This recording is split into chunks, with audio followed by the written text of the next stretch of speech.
आपण पाहत आहात कराड टुडे न्यूज।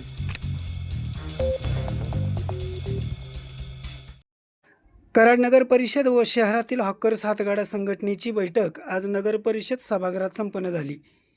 शहरात पुन्हा हॉकर्स व हातगाडा संघटनेला व्यवसाय करण्यासाठी आता मोठी प्रतीक्षा करावी लागणार असून पालिकेने याबाबत स्पष्ट भूमिका जाहीर केली असून गुरुवारी संघटनेचे सदस्य व पालिका प्रशासन यांची पुन्हा एक बैठक होणार आहे। या बैठकीनंतर नगराध्यक्ष राजेंद्रसिंह यादव यांनी माध्यमांशी संवाद साधला।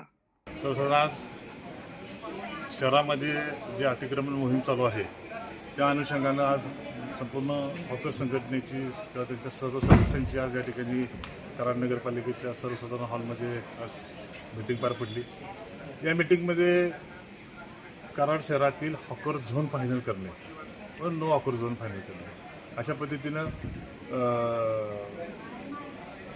कायदेशीररित्या हॉकर झोन डिक्लेअर करणे या संदर्भामध्ये संपूर्ण नगरपालिका आणि संपूर्ण हॉकर्स संघटना जी यामध्ये चर्चा झाली। 2019-20ला अतिक्रमण मोहिमाची चालली असताना हॉकर झोन संदर्भामध्ये एक निर्णय घेण्यात आला होता।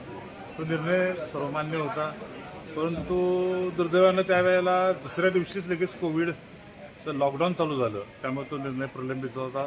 तसाच तो निर्णय आजही प्रलंबित आहे।